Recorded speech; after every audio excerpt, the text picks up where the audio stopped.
Selamat siang, Bapak Ibu. Apakah bisa mendengar suara saya? Bisa. Ya. Selamat siang, Bisa, bisa. Bapak Ibu, Oma Opa. Selamat datang di seminar online, webinar awam Ya.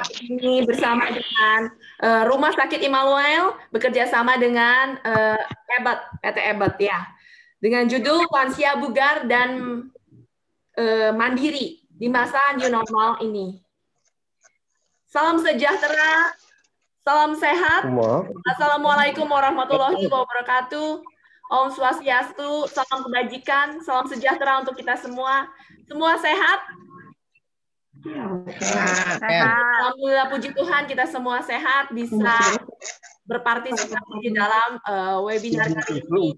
Kita mau mengisi sore hari di hari Sabtu ini dengan informasi yang membangun supaya kita tetap semakin bugar, semakin fit, walaupun mungkin usia tidak bisa kita lawan.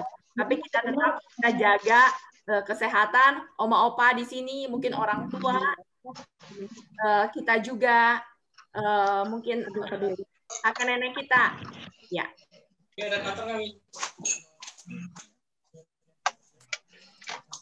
ada cutter nggak? Pertama-tama mungkin saya sebagai perkenalkan saya sebagai MC dan moderator webinar online kali ini. Saya adalah Dr. Grace. Saya adalah dokter umum di Rumah Sakit Immanuel Bandung. Dengan tanpa mengurangi rasa hormat, saya mohon Bapak Ibu boleh cek lagi mungkin di pojok kiri ya, di pojok kiri alat elektronik Bapak Ibu, entah itu pakai laptop atau pakai handphone, tolong dalam kondisi mute, MUTE, supaya kita semua Oma Opa, Bapak Ibu bisa mengikuti webinar online dengan baik, dengan lancar, ya. Karena masih ada suara bising yang lain ya, masih masuk. Baik, pertama-tama izinkan saya mempresentasikan sambutan dari Direksi Rumah Sakit Immanuel.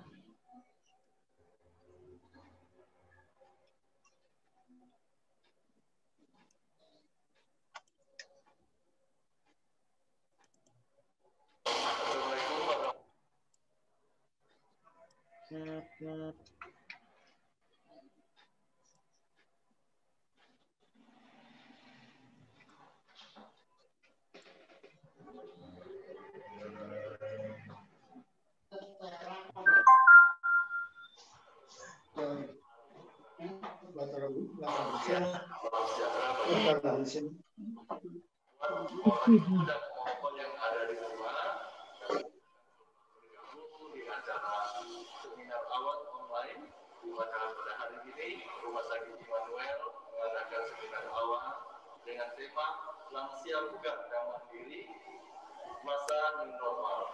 Sebagaimana yang kita ketahui bahwa pada saat sekarang ini di mana diberlakukannya lagi PSBB, maka kegiatan yang sehari-hari kita lakukan itu dibatasi, sehingga kami mengharapkan dengan adanya seminar awal ini opa-opa yang ada di rumah bisa melakukan aktivitas sesuai dengan instruksi yang akan dijelaskan oleh narasumber kami.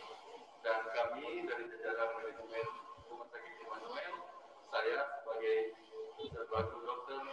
Eki, selaku Direktur Pelayanan Medik, mengucapkan banyak terima kasih kepada pembicara Dr. Vera Spesialis Penyakit Dalam, konsultan geriatri yang akan membawakan materi tersebut. Sponsor dari acara ini, World Ensure dari PT Awot, kami mengucapkan terima kasih atas terselenggaranya acara ini. Dan acara ini bisa bermanfaat bagi opa-opa di rumah. Sekian dan terima kasih. Silakan mengikuti acara lebih lanjut.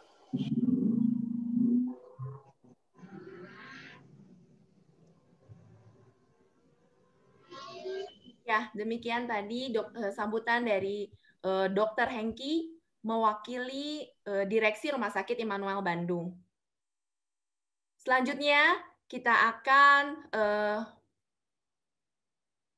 langsung mengikuti tanpa membuang waktu. Kita akan langsung mengikuti materi pertama, yaitu senam lansia yang dibawakan oleh tim senior klinik.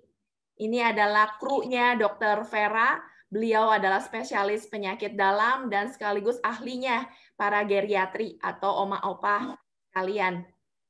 Ya.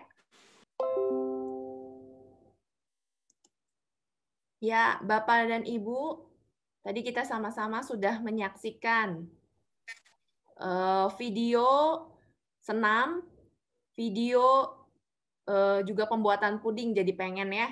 Tanpa memperpanjang waktu, saya akan membacakan kurikulum vitae dari narasumber kita yang luar biasa pada sore hari ini, Dr. Vera, SPPD, konsultan geriatri.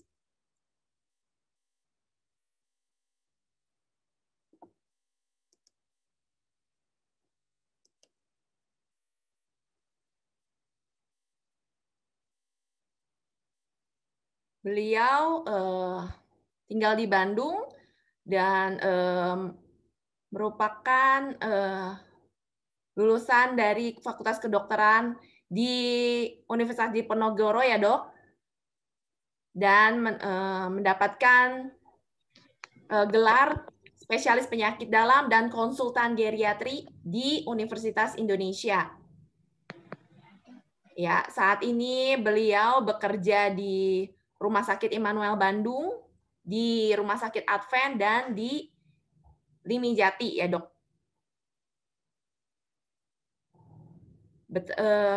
Dokter Vera juga sangat berpengalaman. Dia sampai pernah juga fellow di luar negeri, Dok, di Belanda, ya, maupun di RSCM Jakarta. Juga di Australia nih, saya lihat. Ya. Waktu dan tempat saya persilakan. Silakan Dokter Vera. Ya. Terima kasih. Ini Dokter Grace bisa dengar saya? Bisa Dokter, suaranya jelas sekali. Ya, kita akan bicarakan tentang tips bugar oma-opa nih selama pandemi COVID-19. PowerPoint-nya bisa kelihatan, Dr. Chris, ya? Bisa. Bagus sekali, Dok. Ya. Jelas. Ya, jadi kita nih mulainya dari ini nih.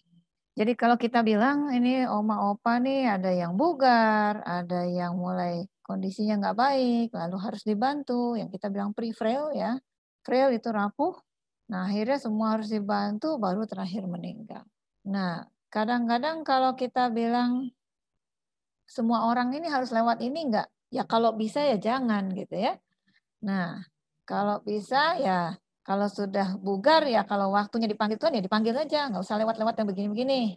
Nah, itu yang akan kita bicarakan. Bisa nggak sih kayak gitu? Nah, yang kita bicarakan pertama adalah yang bugar dulu nih. Buat yang bugar dulu ya. Nah, lalu untuk yang sekarang sudah bugar, bagaimana nih selama pandemi? Lanjutkan pola hidup sehatnya. Biasanya nih memang udah sering latihan fisiknya, udah rutin. Makannya juga udah bagus. Nah, itu lanjutkan, tetap aktif berolahraga. Nah, kan nggak boleh keluar. Iya, kan olahraga nggak harus keluar rumah. Olahraga bisa di rumah. Misalnya bisa bersepeda.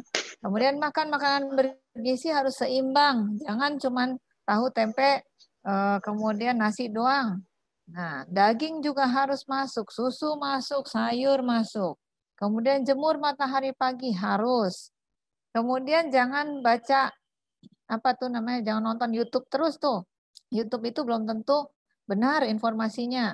Kadang tidak benar, wah langsung dibaca terus, makin lama makin cemas, makin jantungnya deg-degan, nah tadinya bugar jadi sakit jantung gitu kan. Nah, kemudian ya berdoa udah pasti biar pandemi ini bisa cepat kelar nih. Dan nggak usah bersikap negatif. Waduh, ini Bandung sudah area merah, hitam, kuning, hijau. Nggak usah. Yang penting kita usahakan diri sendiri tetap bugar, lanjutkan pola hidupnya.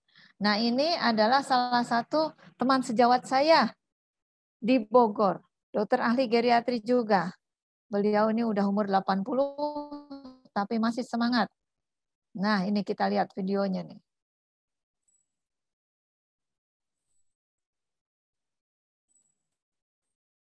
Nah, jadi harus teruskan kalau memang ada kesempatan dan memang masih bugar, lanjutkan pola itu. Nah, lalu kemudian kita akan bicarakan apa? Yang di sini nih. Yang di sini itu adalah orang-orang yang sudah mulai tidak baik jalannya, sudah tidak cepat. Nah, bahkan ada yang harus dibantu oleh orang lain. Yang pre-frail dan frail, kita bilang rapuh dan sebelum rapuh. Bagaimana dong kalau yang kayak begini? Nah, biasanya yang pre-frail dan frail ini sebelum pandemi itu sudah terlihat memang sering opname. Biasanya kontrol rutin ke rumah sakit. Biasanya juga ada minum obat untuk penyakit kronik. Nah, lalu bagaimana nih selama pandemi? Mana yang di botol, lihat Pak Dede yang kayak kerating deng. Ya. Nah, himbauan awal pandemi itu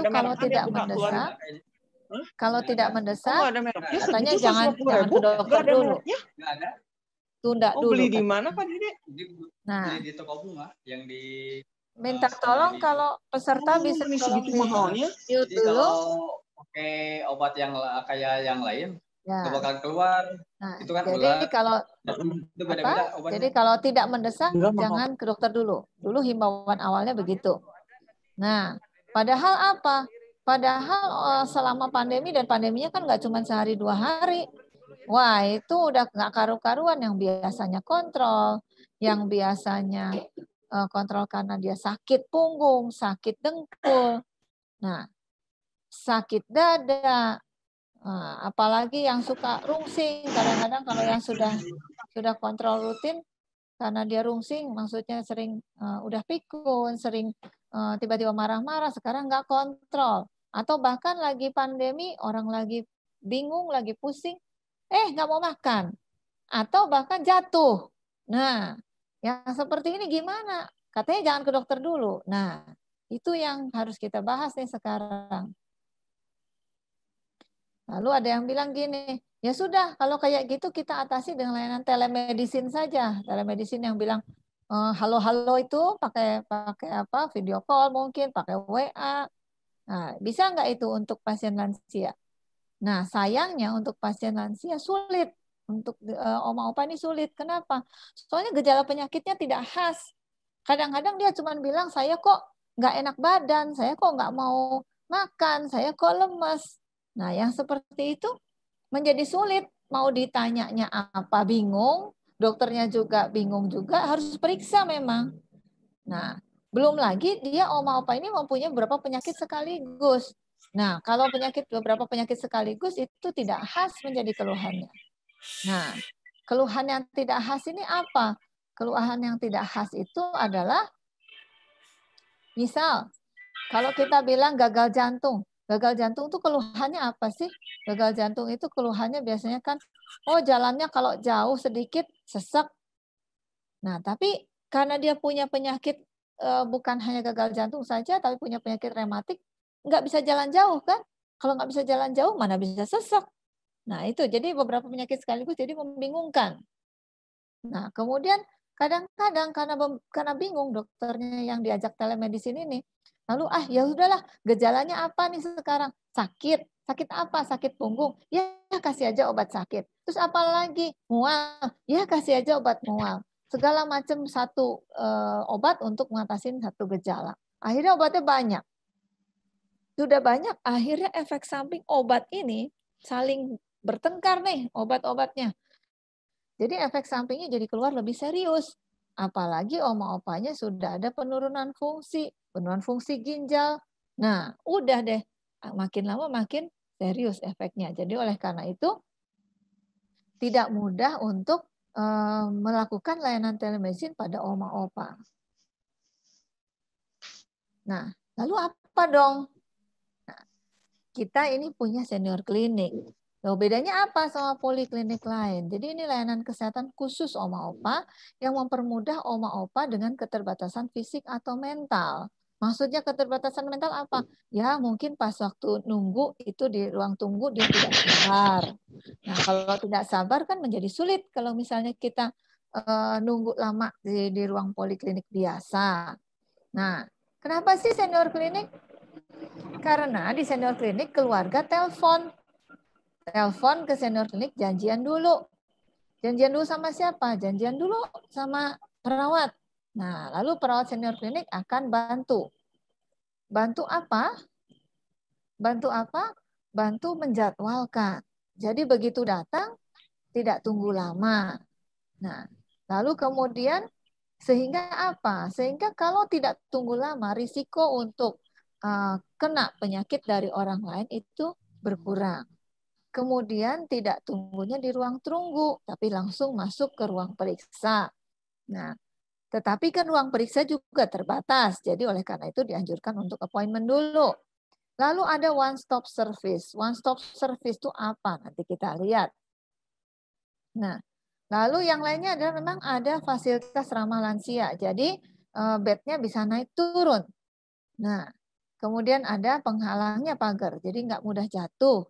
Nah, kemudian evaluasi lebih menyeluruh dan kita lihat one stop service itu apa. Jadi kalau kita butuh dokter lain, misalnya dokter kulit, dokter THT, dokter gigi, sementara dia tidak memerlukan alat yang canggih, itu bisa minta tolong mereka yang datang. Jadi pasien tidak perlu antri pindah-pindah ke poliklinik lain, kecuali perlu alat canggih, misalnya perlu alat-alat yang seperti dokter mata yang besar, itu tidak bisa dikerjakan di kita. Nah, kalau pemeriksaan sederhana aja bisa dokter matanya datang begitu ya. Nah, kemudian apalagi one stop service ini? Nah, kalau memang dia memerlukan perawatan kaki, khususnya kalau yang kukunya sudah nggak karu-karuan itu mau gunting kuku dengan betul. Nah, kalau ke salon itu repot. Kita tidak tahu yang ada di salon siapa dan yang mengerjakannya itu bagaimana, steril atau tidak. Nah, mungkin alatnya barusan dipakai untuk pasien lain, kemudian dipakai untuk kita. Atau apa? Vaksinasi, supaya tetap bugar, supaya jangan sakit. Nah, atau misalnya biasanya oma-opa itu kurang lancar BAB-nya. Nah, bagaimana? Nah, mungkin kita perlu keluarkan BAB-nya. Nah, itu bisa dikerjakan. Nah, kemudian yang lainnya mungkin perlu obat uap. Obat uap itu maksudnya bagaimana? Oh, maksudnya yang di nebu. Mungkin mau beli nih terapi terapi uapnya. Mau beli lalu bagaimana? Oh, mau diajarin sama perawatnya. Nah, diajar gitu. Oh, mungkin ada obat-obat yang membingungkan. Mungkin suntik insulin atau obat-obat lain yang membingungkan penggunaannya. Nah, apoteker biasanya bantu datang. Nah, kemudian apalagi kita lakukan juga evaluasi gizi.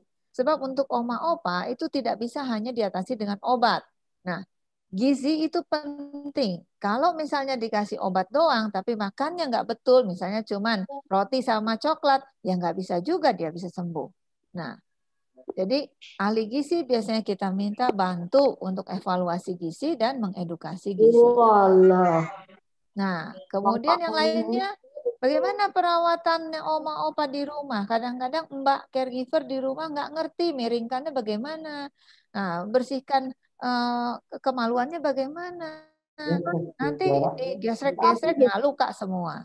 Ini papi. Nah, jadi ya, tolong pesertanya di mute ya. Nah, kemudian balik lagi ke yang tadi. Jadi untuk pasien-pasien, untuk oma-opa yang di tahapan ini sulit untuk jalan, dibantu semuanya. Apa yang harus dilakukan supaya tetap bugar selain tetap kontrol rutin untuk penyakit kronisnya? Nah, usahakan jangan jatuh lebih dalam. Misalnya tadinya bisa pakai walker seperti ini, akhirnya karena tidak berobat, tidak dikendalikan penyakit kronisnya, itu jatuh ke arah yang jadi nggak bisa duduk, boro-boro berdiri. Duduk aja nggak bisa, tiduran aja terus. Nah itu kacau itu kalau tiduran terus. Kenapa? Karena yang ngurusnya tidak bisa cuma satu orang. Nanti jadi perlu lebih dari satu orang. Nah, kemudian kalau tiduran aja, akhirnya risiko opname meningkat. Lalu kurang mandiri tadi ya, sehingga perlu caregiver lebih dari satu. Ini lalu terjemahannya apa? Terjemahannya adalah uang harus keluar lebih banyak. Lalu bagaimana caranya supaya tidak jatuh ke tahap rapuh? Nah, sebenarnya dulu itu konsepnya adalah orang sebelum meninggal tuh lewat sini semua. Ada bugar, pre-frail, frail, kemudian meninggal. Maunya kita nggak mau begitu, tapi dulu konsepnya ya mau nggak mau nasib itu kayak gitu. Nah, sekarang konsepnya itu tidak demikian. Kalau dari bugar, tiba-tiba karena suatu kondisi penyakit medis lalu ke pre-frail, jadi mulai jalannya nggak bagus, secepatnya kita pindahkan ke bugar lagi. Sama, dari frail ini secepatnya kita pindahkan ke pre-frail, semuanya itu sehingga harapannya dari bugar kalau waktunya dipanggil Tuhan langsung meninggal. Begitu. Nah, lalu bagaimana? Nah, inilah yang kita lakukan. Kalau berat badan melorot, hati-hati. Itu bukan karena, karena bagus ya, itu berat badan melorot, tambah langsing, tambah cantik. Bukan begitu. Kalau pada pasien tua, hati-hati pada oma-opa berat badan melorot nih, biasanya diikuti dengan penurunan fungsi juga. Kemandiriannya jadi berkurang. Jadi lemah badan dia. Lalu beraktivitasnya jadi kurang. Tadinya bisa masak, bisa nyuci sendiri, nggak bisa. Nah, lalu bagaimana kalau semua ini terjadi? Yang jelas berat badan turun ini harus dicari. Kenapa dia turun? Dan berikan makanan bergizi. Nah, kalau lemah badan, jelas obati penyakit kronisnya. Kenapa dia lemah? Oh, karena asmanya nggak terkendali. Oh, karena jantungnya tidak terkendali. Oh, karena tensinya tidak terkendali. Oh, karena gulanya tidak terkendali. Nah, itu obati. Lalu kemudian latihan fisik harus. Setelah itu ditambah lagi dengan vitamin D. Vitamin D harus suplementasi? Belum tentu. Kalau kadarnya tidak terlalu turun, kita suruh jemur matahari aja. Nah, kita bahas yang berat badan melorot. Nah, makanan bergizi ini seringkali keliru. Di oma-opa di Indonesia ini seringkali keliru pemahamannya. Selalu bilangnya apa? Oh, kalau saya makan telur nanti kolesterol saya naik. Kalau saya makan daging nanti kolesterol saya naik. Kalau saya makan tumbuh-tumbuhan yang berdaun hijau, nanti asam urat saya naik. Nah, terus kalau saya makan banyak buah, nanti kalium saya naik. Kalau saya makan banyak gula, bukan gula, karbohidrat, kayak nasi gitu, wah itu nanti gula saya naik. Ada yang benar, ada yang tidak. Nah, kalau yang benar itu kalau memang ada kecenderungan kaliumnya tinggi dan makannya buah memang banyak banget, ya iya bisa hiperkalemi, bisa kaliumnya naik banget.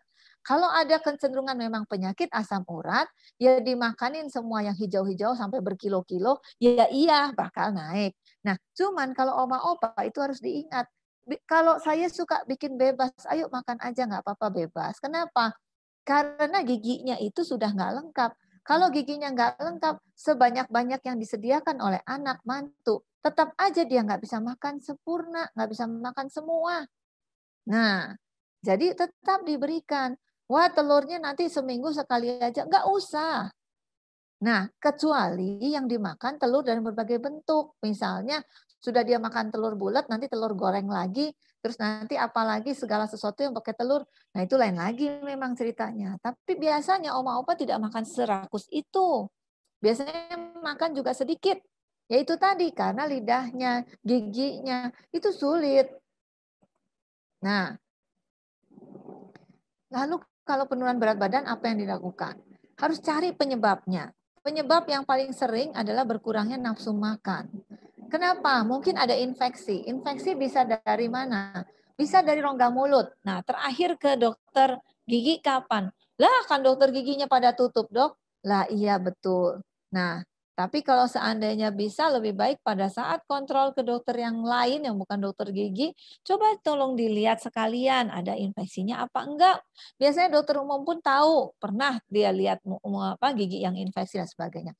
Terus mulut berjamur, biasanya itu seringkali berjamur kenapa?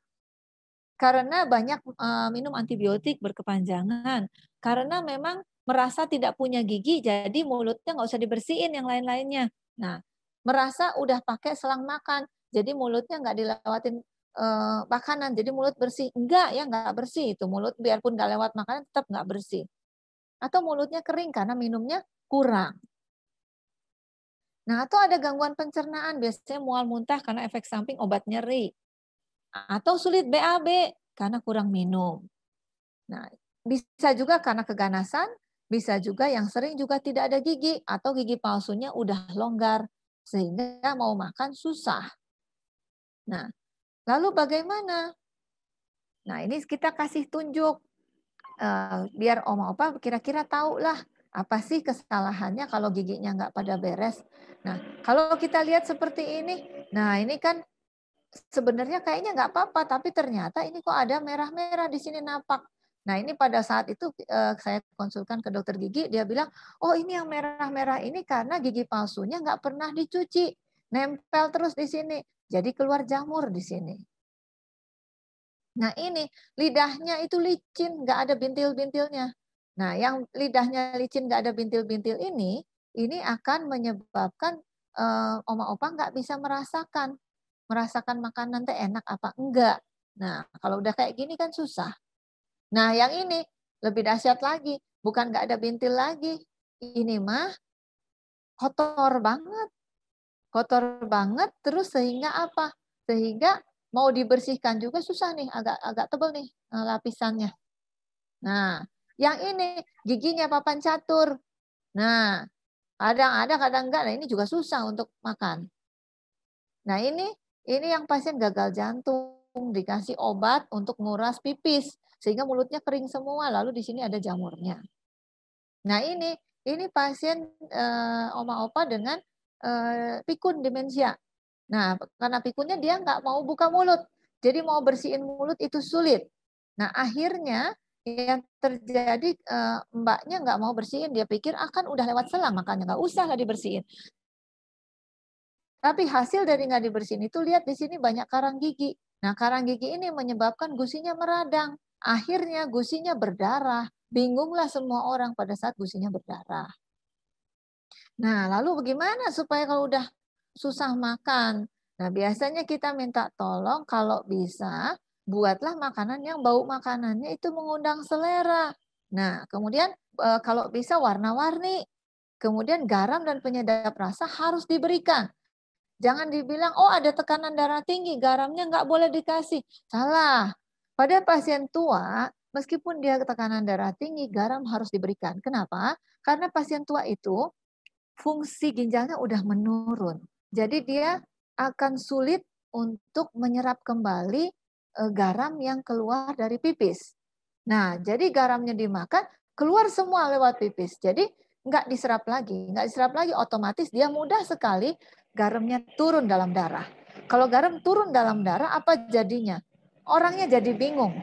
Bisa jadi marah-marah, bisa jadi tidak sadar, tidur terus. Nah, itu makanya penting. Garamnya jangan garam yang aneh-aneh, garam ini, itu, dan sebagainya. Garam diet nggak usah. Garam dapur aja tuh, yang bolak-balok itu loh, yang ada yodiumnya. Nah, itu aja, jangan pakai garam yang lain-lain. Nah, kemudian untuk oma opa yang serostomi atau dry mouth yang mulutnya kering, itu sebaiknya jangan dikasih baglen kayak gini. Nanti tambah seret itu, dia nggak bisa nelen. Nah, diusahakan makanan yang berkuah. Lalu kalau makanan asam itu dapat memicu produksi ludah. Jadi lebih enak dia nelennya. Nah, asam itu apa? Ya bisa macam-macam, bisa dikasih sedikit air peresan lemon juga bisa. Misalnya ini dikasih es krim stroberi juga bisa. Nah, kalau ini favoritnya Oma Opa juga nih, ada cincau sama apa itu namanya gula Jawa, sama biasanya kita ganti santannya jadi susu tuh, supaya nutrisinya lebih besar, lebih bagus. Nah, lalu gimana? Boleh nggak dikasih bubur bayi? Nah, ini salah. Kadang-kadang oma opa suka ngasih, oh oma opa sama dengan bayi. Nggak sama. Di beberapa segi ada yang sama, tapi kebanyakan tidak. Jadi jangan terus, oh nggak mau makan, saya kasih bubur bayi aja ya. Ngawur itu. Sebab apa? Sebab bayi itu ginjalnya belum bisa memproses garam. Jadi semua bubur bayi itu dikasih rendah garam. Dan kemudian bubur bayi itu biasanya kandungan mikronutriennya rendah. Mikronutrien apa ya? Ya itu apa? Garam-garam mineralnya itu rendah. Padahal penting bahwa oma opa ini garam mineralnya nggak boleh sampai jelek. Kalau jelek biasanya kulitnya ikut jelek. Mukosa lapisan lendirnya, bibir dan saluran-saluran lain juga ikut jelek. Nah, kemudian kandungan seratnya seringkali rendah bubur bayi itu. Jadi nanti BAB-nya susah.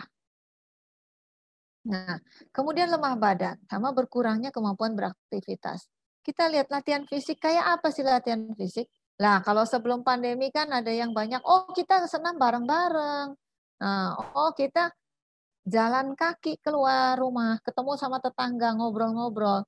Nah, lalu selama pandemi bagaimana? Kan katanya disuruh diam di rumah terus. Nah, kalau dulu begini aktif, jadi ototnya bagus. Kalau sekarang suruh diam di rumah, ya nonton televisi, nonton drama Korea gitu kan, makan aja terus kerjanya. Jadi tambah gemuk, kemudian ototnya tambah kecil. Nah, susah dia jalan. Lalu gimana? Ya selama pandemi memang kita suruh latihannya di rumah. Nah, di rumah apa? Di rumah bisa macam-macam, bisa sambil duduk. Nah, dengan botol aqua juga bisa. Nah, ini saya contohkan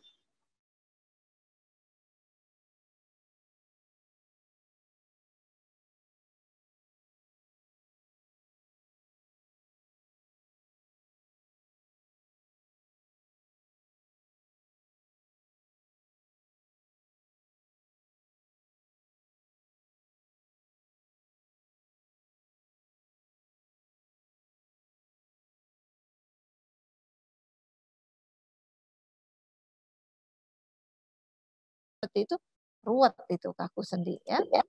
Nah, jadi risiko stroke-nya itu sebenarnya kalau kontrol rutin itu bisa dikurangi. Nah, jadi bagaimana seharusnya selama pandemi ini? Ya, selama pandemi belum berlalu, kebugaran ini harus dijaga, bahkan harus lebih dari biasanya sebelum pandemi. Karena sekarang tidak mudah. Kalau masuk rumah sakit pun ruangan sering penuh. Kemudian mau minta tolong caregiver, datang dari yayasan pun tidak jelas apakah dia bersih dari COVID atau tidak. Nah, kemudian jadi bagaimana? Ya, penting harus dijaga. Makan makanan bergizi, olahraga rutin, tetap berobat untuk penyakit kronik. Lalu penanganan yang tepat akan meminimalkan risiko kecacatan pada oma opa. Kapanpun Tuhan panggil, siap dok, betul. Tapi jangan sampai dipanggil dalam kondisi yang tidak bisa apa-apa. Itu menyulitkan sendiri-sendiri, menyulitkan keluarga. Ya, terima kasih. Nah, saya kembalikan mungkin ke Dr. Grace. Terima kasih, Dokter Vera, luar biasa pemaparannya. Saya jadi ingat merawat oma saya dan walaupun sekarang memang dia berjuang gitu, dengan walaupun tua sampai 93 tahun, tapi dia tetap bugar walaupun di 2 tahun terakhir memang karena kankernya makin merosot kondisinya seperti itu. Luar biasa memang Dokter Vera pemaparannya, bagus sekali, sangat detail bagaimana membuat saya juga baru tahu gitu, dokter umum juga baru tahu kalau misalnya bubur bayi nggak boleh kalau terlalu sering. Mungkin kalau misalnya kali-kali nggak apa-apa, tapi kalau terus-menerus sumber gizinya dari situ nggak baik karena nggak sama antara bayi dan oma opa. Ya, kandungan mikronutriennya terutama ya dok ya, vitamin dan mineralnya. Banyak ini apresiasi dari chat dari Dokter Felix, terima kasih dokter ilmunya katanya. Baik Oma Opa, mungkin ada juga teman sejawat, dokter-dokter sekalian, ada yang mau ditanyakan kepada Dokter Vera. Beliau benar-benar luar biasa, dokter spesialis yang sangat mendedikasikan dirinya bagi Oma Opa. Ya, pemeriksaan fisiknya juga, anamnesisnya sangat detail. Bisa berjam-jam nih diperiksa kalau sama dokter Vera. Ya, mungkin ada pertanyaan Bapak Ibu. Kalau misalnya langsung boleh ngacung, tapi boleh diketik di kolom chat supaya bisa saya bacakan.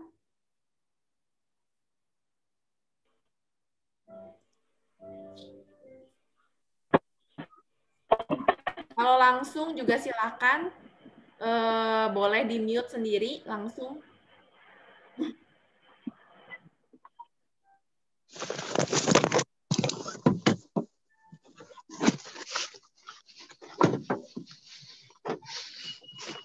Atau mungkin saya yang nanya kali dokter, kalau misalnya apa namanya ini kadang-kadang memang kayak ini mama mertua saya suka kadang nggak mau makan gitu, kadang-kadang nggak angin nggak hujan beliau tiba-tiba nggak mau makan. Itu awal-awal gimana tuh dok supaya mau makan gitu? Dia nggak ada komorbid, hanya memang pernah stroke sampai kelainan darah. Gimana tuh dok? Ada saran? Awalnya kan nggak bisa langsung pasang selang makan aja seperti itu. Maunya sudah dibujuk, dia apa nggak mau gitu. Gimana dok cara praktisnya seperti itu? Terima kasih. Ya, terima kasih. Sebenarnya banyak sekali kita dapat keluhan. Ngambil kue? Tidak. Kalau mau beli kue yang lain bisa nggak lihat yang potongan-potongan ada nggak? Nah, itu dokter Ida mungkin lagi jualan kue. Nah, ya gini. Jadi banyak sekali kita dapat keluhan oma opa itu nggak mau makan. Nah, kadang-kadang kalau kita bikin cerita, oh oma opa nih nggak mau makan, kenapa ya?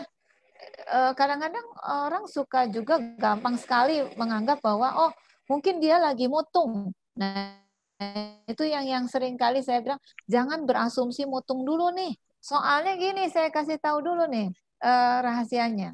Kenyataan bahwa oma opa bisa sampai pada usia itu biasanya secara mental itu mereka kuat. Kalau nggak kuat, saya selalu bilang sama mahasiswa saya, keburu mati duluan. Nah, keburu mati duluan gimana? Ya cemas melulu gitu ya, depresi melulu sampai bunuh diri gitu sebelum dia sampai tua gitu kan. Jadi jangan ngomong mutung dulu nih. Itu nanti mutung mah ya, bisa aja mutung tapi itu nanti gitu. Nah, jadi yang kita sering kali evaluasi dan paling gampang adalah biasanya urusan rongga mulut. Karena even nenek kakeknya mahasiswa saya yang dokter muda itu juga, kalau kita selalu tanya, 10 tahun terakhir pernah ini enggak sih? Pernah ke dokter gigi enggak? Pernah kalian bawa oma opa kalian ke dokter gigi enggak? Mereka pada ketawa-ketawa, enggak lah dok. Kenapa enggak? Emang enggak mampu? Oh bukan. Ya kita tidak menganggap itu penting.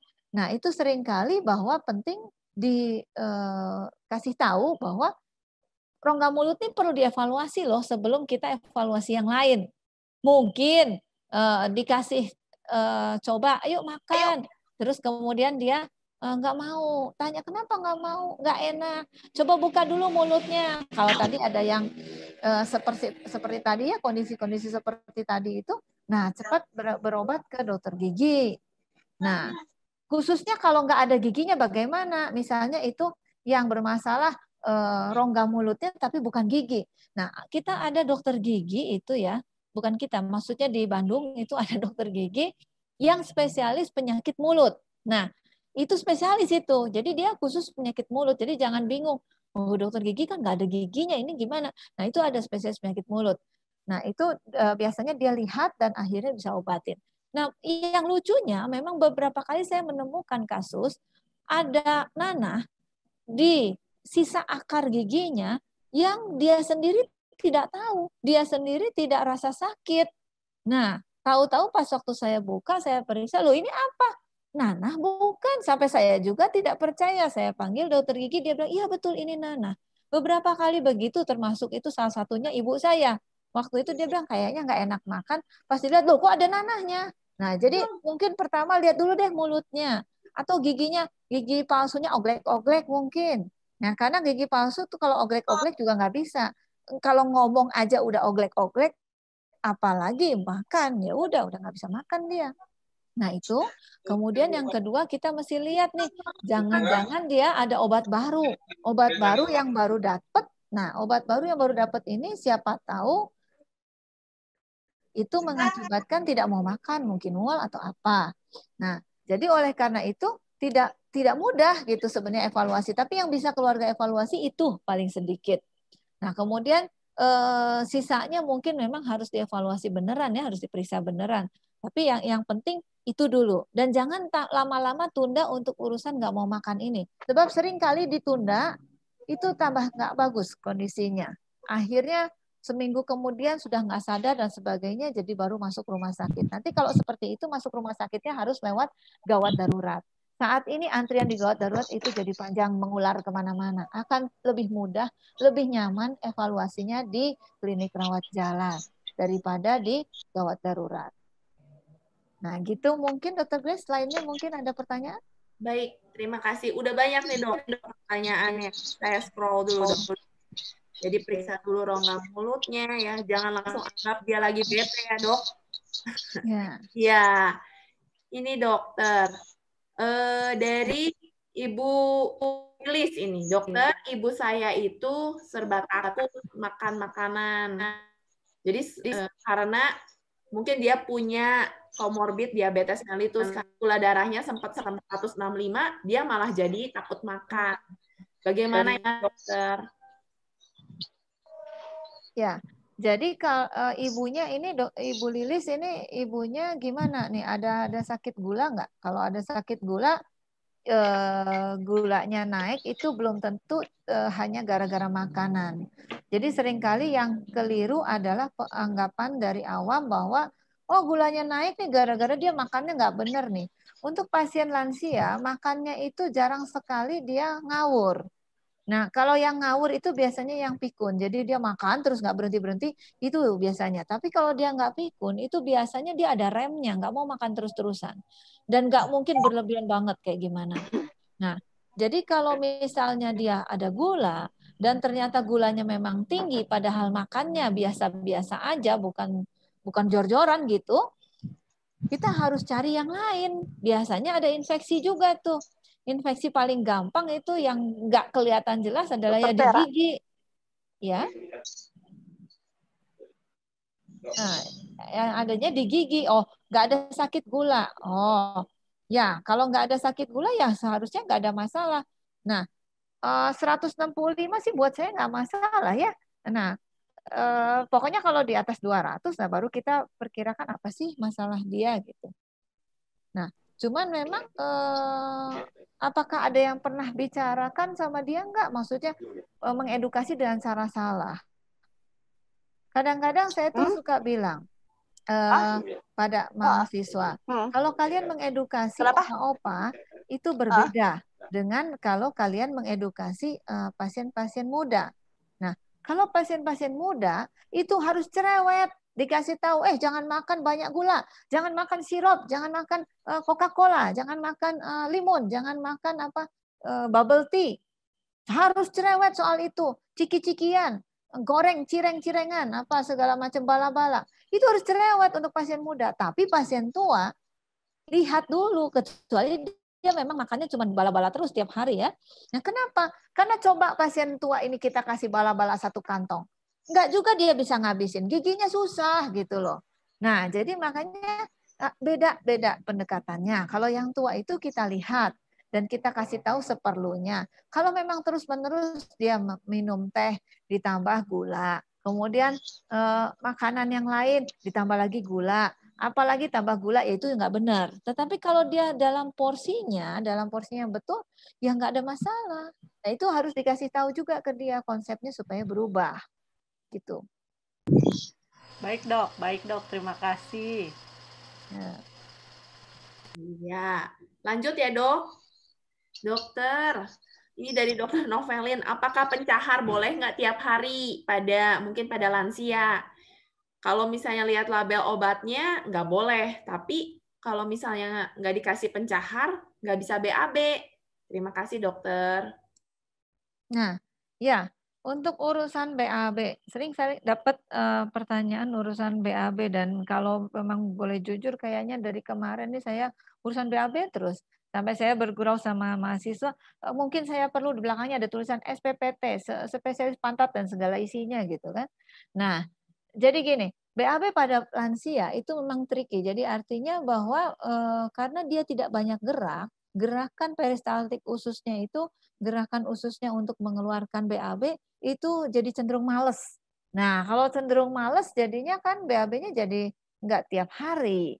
Nah, jadi gimana dong? Ya yang penting seringkali pasien itu tidak bisa BAB karena kurang geraknya. Ya orang dia bisanya cuma tiduran doang, nggak bisa duduk. Ya kalau dia bisa miring kanan, miring kiri, angkat tangan, angkat kaki, itu sudah cukup gerakan itu. Nah, kemudian yang lainnya lagi apa? Minumnya tuh biasa kurang. Kenapa kurang? Dia takut kencing biasanya. Karena kalau kencing ngerepotin anaknya, biasanya gitu. Atau takut sayang sama pempernya. Pemper mahal sekarang misalnya. Juga kalau misalnya pipis itu dia sulit membawa dirinya sendiri ke WC, misalnya gitu. Nah itu makanya jadi suka nggak mau minum dia. Atau pada pasien-pasien stroke itu kalau dia minum air putih seringkali tersedak. Tapi kalau dia minum air yang berasa, misalnya lemon gitu, lemon tea gitu ya. Nah, dan mungkin yang lebih kental, misalnya jus jambu gitu, itu dia nggak keselak. Nah, jadi kalau memang kasusnya adalah stroke kemudian nggak bisa menelan air putih dengan baik, jadi keselak, ya kita memang harus kasih tepung pengental air putihnya atau memang kita berikan bukan air putih sebagai air minum wajib dia adalah jus buah yang kental. Biasanya kita pilih antara jus jambu, jus pepaya, jus alpukat. Nah, itu biasanya kita kasih seperti itu. Nah, kemudian makannya seringkali kurang serat. Segala makanan yang mengandung serat itu biasanya memerlukan gigi. Nah, jadi oleh karena itu seringkali jadi seratnya kurang. Jadi selalu saya minta, ya kalau memang gigi sudah nggak bagus, ya tolonglah sayurnya apa segala macam di blenderin sedikit. Kalau dia masih bisa, ya itu dia akan makan seperti itu. Kalau dia masih kurang itu ya blendernya agak halus. Tapi jangan lupa, jangan semua itu di blender jadi satu ya. Nah, maksud saya gini, nah siapa yang di sini pengen nasi liwet, ditambah ayam goreng, ditambah sambal, ditambah lalapan. Banyak kan yang mau? Nah, tetapi coba bayangkan kalau semuanya itu di blender jadi satu. Ayo, siapa yang mau? Gak ada yang mau kan? Geleh katanya. Gak enak. Nah, kan? Nah, jadi bagaimana? Ya, jadi kalau mau ngeblender jangan semuanya jadiin satu, nggak enak. Blenderin satu-satu gitu ya. Masalah masalah jadi ya itu mah ada repot ya mau gimana lagi gitu kan. Nah, terus yang lainnya jangan lupa bahwa ada efek samping obat tertentu yang mengakibatkan BAB sulit. Nah, kalau bisa jangan pilih obat itu. Nah, jadi kalau memang bisa, bicarakan selalu sama dokter yang memberikan obat. Dok, ini BAB-nya nggak bisa tiap hari loh. Apakah ada efek samping obat yang bikin begitu atau tidak? Nah, kalau semua sudah dibereskan seperti itu dan tetap dia sulit BAB-nya, ya memang seringkali saya kasih pencahar. Tapi pencaharnya memang dikasih dosis kecil. Dan kemudian jangan pakai pencahar yang bersifat meningkatkan gerakan usus. Karena nanti dia jadi mules. Kalau udah mules dia jadi moodnya jelek, jadi marah-marah. Nah, seringkali itu jadi salah dimengerti juga. Dikasih obat pencahar sama dokter A. Kemudian terjadi mules. Lalu pindah ke dokter B. Lalu dokter B bukannya menyetop obat yang bikin mules itu, malah kasih obat supaya nggak mules. Jadi sebenarnya maunya dikeluarin BAB-nya apa ditahan sih, gitu kan. Nah, itu hati-hati urusan seperti itu. Gitu mungkin dokter Grace? Wow, luar biasa. Terima kasih. Semoga Dokter Novelin puas ya dengan jawaban Dokter Vera. Ya, selanjutnya dari Dokter Felix nih. Dokter, untuk suplementasi vitamin D, apakah harus dicek dulu kadarnya? Atau bisa kita langsung berikan suplementasi vitamin D tersebut, dokter? Ya, jadi suplementasi vitamin D pada oma opa nih ya, ceritanya bukan pada yang kita muda-muda nih. Pada oma opa itu biasanya memang dianjurkan. Nah, cuman kalau dosisnya terlalu besar, hati-hati. Karena kalau dosis 1000 IU ke atas itu bisa mengakibatkan keracunan vitamin D. Nah, pada beberapa orang yang punya penyakit lain, jadi oma-opanya nggak benar-benar sehat, nggak benar-benar bebas penyakit, itu sangat sensitif kalau dikasih vitamin D yang dosisnya agak tinggi. Nah, contoh ada beberapa pasien saya yang ada gangguan liver, pada saat diberikan vitamin D dosis tinggi, dia terjadi gagal liver. Nah, itu memang tidak sering, tetapi jangan sampai gitu kan. Nah, jadi vitamin D itu berbeda dengan vitamin lainnya. Kenapa? Karena vitamin D itu kalau keracunan bisa mati gitu kan. Itu satu. Yang kedua, vitamin D itu dimakan dan disimpan di dalam lemak. Jadi kalau kelebihan itu nggak keluar. Beda dengan vitamin C. Vitamin C kita makan, kalau kelebihan dia keluar. Nah, jadi hati-hati. Orang ini masa pandemi COVID saya melihat bahwa banyak sekali orang jualan vitamin. Nah, hati-hati. Terlalu banyak vitamin juga bakal membunuh kalian gitu ya. Jadi hati-hati. Justru malah lebih baik itu makan. Makan yang baik, gizi seimbang. Nah, urusan vitamin D memang kalau dia di bawah 1000 IU, mangga, nggak usah cek-cekan. Tapi kalau 1000 IU ke atas dosisnya, lebih baik dicek dulu di dalam darah. Vitamin D-nya cukup tidak, kadarnya berapa. Dan itu dicek berkala, biasanya antara 2 bulan, 3 bulan sekali. Jadi mau turun dosis, apa naik dosis. Nah, itu. Oke, terima kasih, luar biasa. Super sekali, Dokter Vera. Selanjutnya ini dari Pak Oong. Dok, bagaimana vaksin COVID untuk lansia, Dok? Nah, vaksin COVID untuk lansia. Ini sih di negara kita pemerintah inginnya divaksin dulu untuk yang yang muda dulu nih, yang muda dulu, yang aktif dulu. Nah, lansia nanti nyusul. Kenapa nyusul? Karena jenis vaksinnya berbeda. Jenis vaksin yang sekarang itu bila disuntikan pada lansia, efeknya kurang memuaskan. Nah, jadi artinya bahwa lansia itu karena sudah mulai ada penurunan fungsi organ, daya tahan tubuhnya untuk membuat antibodi terhadap kuman yang masuk itu berkurang.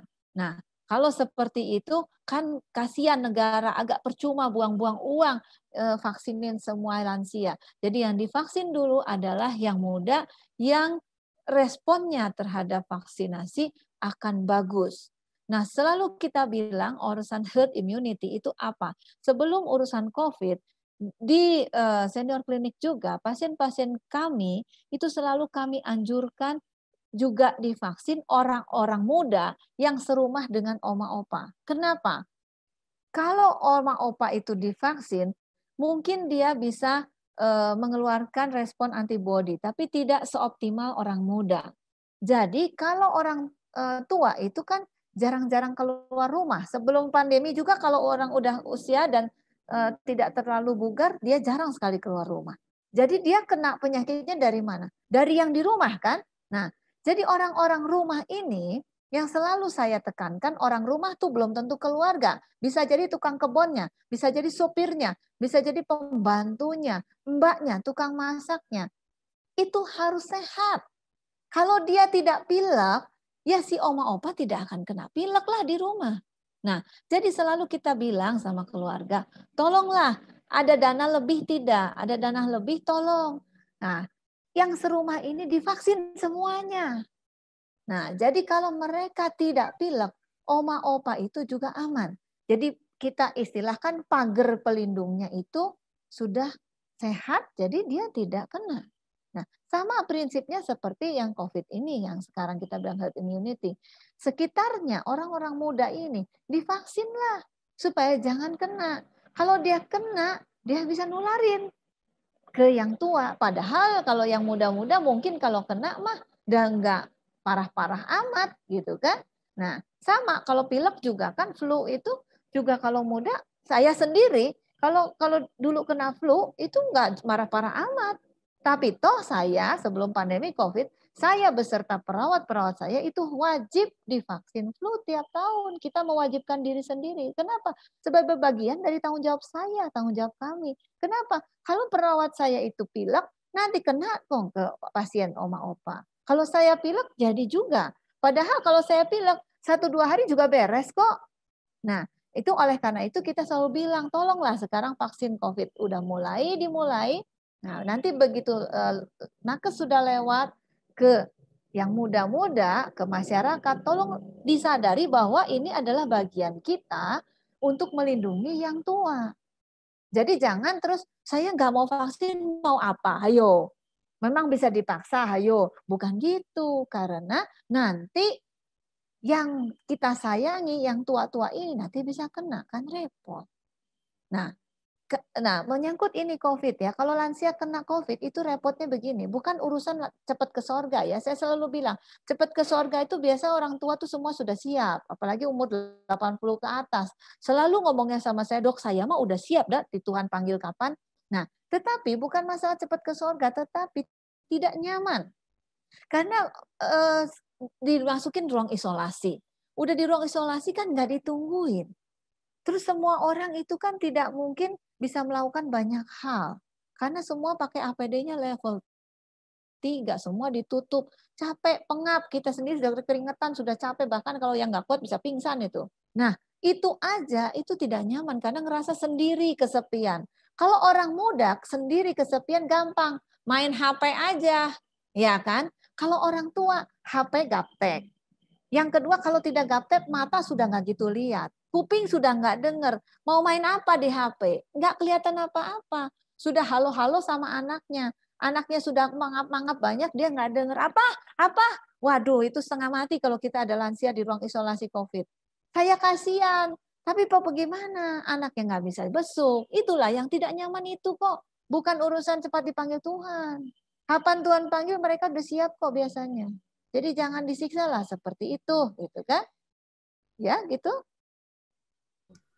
Luar biasa lagi. Cara pandangnya beda ya, Dok. Kalau ahli ini, Bapak Ibu. Ya, ini ada pertanyaan lagi. Cukup banyak sih, Dok.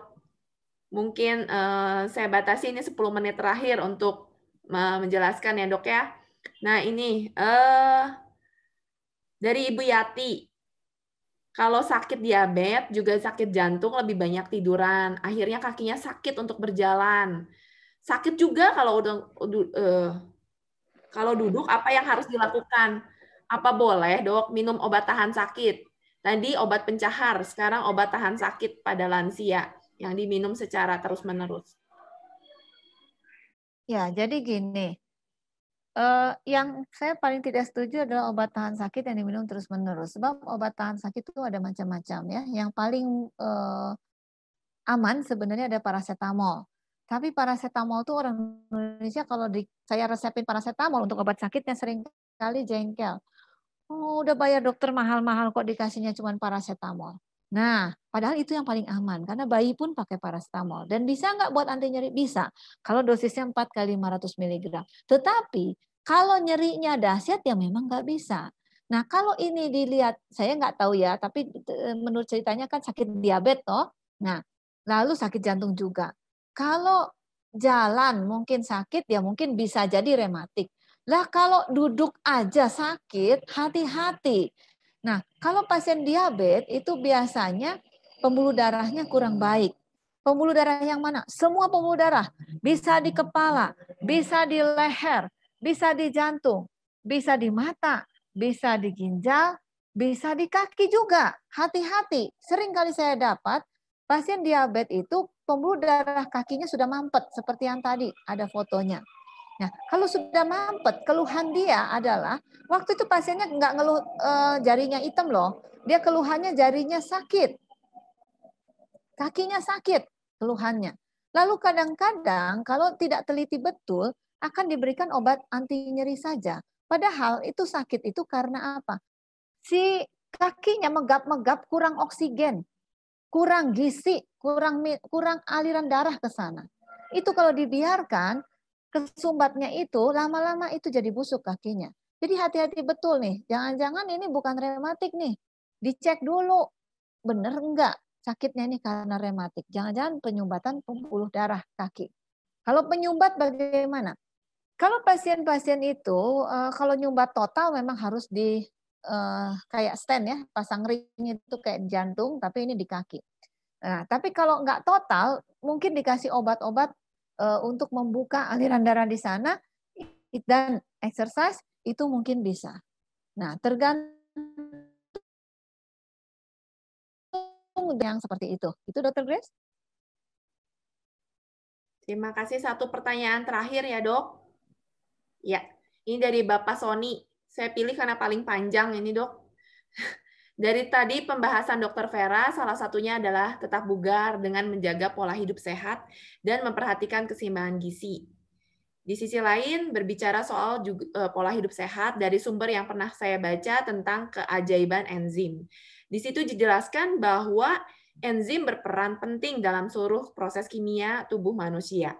Masalahnya enzim sensitif dengan panas. Sedangkan kebanyakan makanan yang dikonsumsi adalah makanan yang sudah diolah, di mana potensi enzimnya sudah berkurang, bahkan habis.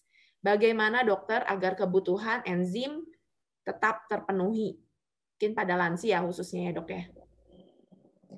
Ya sebenarnya yang dibicarakan yang untuk mencerna itu adalah enzim pencernaan yang di badan kita, bukan enzim yang dari makanan kita.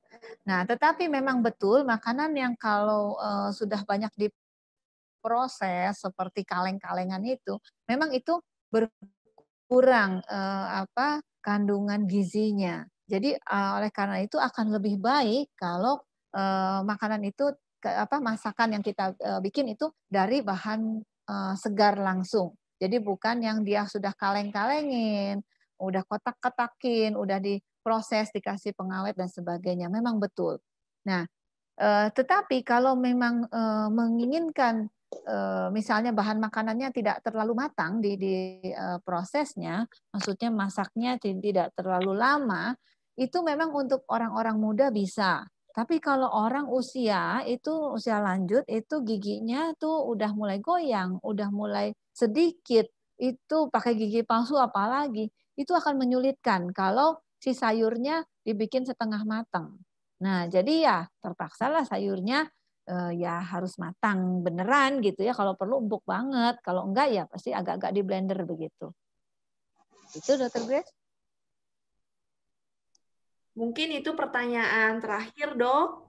Sebelumnya terima kasih sekali luar biasa ilmunya buat kami semua. Ini pesertanya nggak semua awam loh Bapak Ibu, Oma Opa, tapi juga dokter-dokter juga banyak tertarik mengikuti webinar awam seminar online tentang lansia bugar dan mandiri. Karena ini narasumbernya luar biasa, beliau benar-benar spesialis nih handle Oma Opa. Nah, selanjutnya kita akan foto bersama. Bapak Ibu, mohon videonya dibuka, biar ketika foto nggak cuma nama yang terlihat, tapi muka, wajah dari Bapak Ibu bisa terlihat. Tapi tetap di-mute, Bapak Ibu. Ya.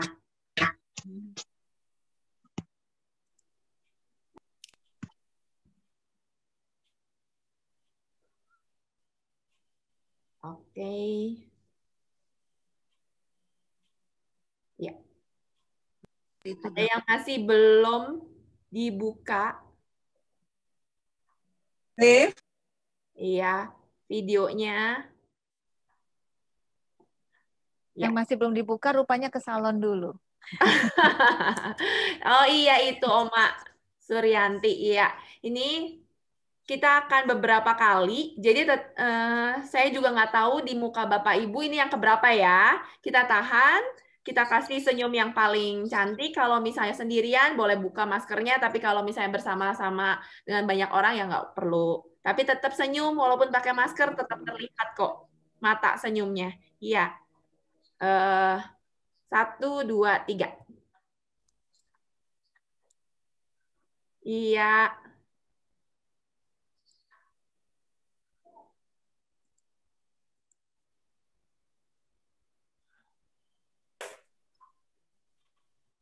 Iya. Saya lewat sini aja, jangan print screen, jangan share. Ya. Lewat handphone. Selanjutnya. Oh, ada yang tetap ditutup, nggak apa-apa lah ya. 1, 2, 3. Iya. Satu, dua, 3. 1, 2, 3.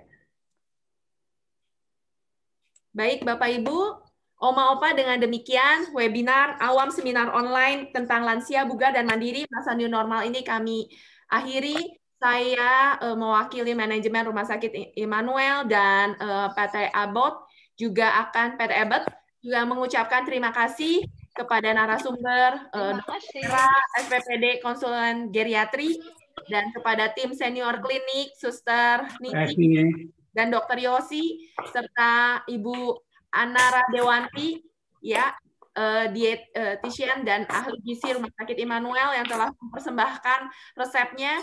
Tadi diminta mungkin yang minta resepnya boleh japri ke Suster Niki atau Suster Vivi yang ada di acara ini. Saya bisa kami share dan mungkin tadi Suster Vivi juga sudah memilih ya 3 orang penanya terbaik yang akan dikirimkan hadiah menarik dari kami panitia. Terima kasih atensinya Bapak dan Ibu. Selamat sore. Terima kasih. Selamat sore. Wassalamualaikum warahmatullahi wabarakatuh. Salam Selamat sore. Terima kasih. Dadah. Terima kasih. Terima kasih.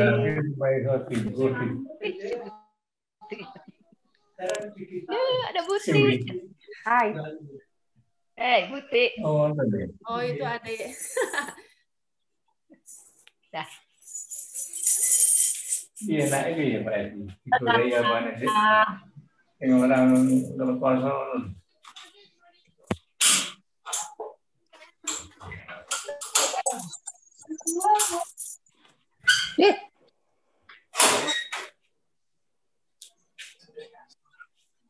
Loh, kenapa sih? Oh, orang ini enggak, weh.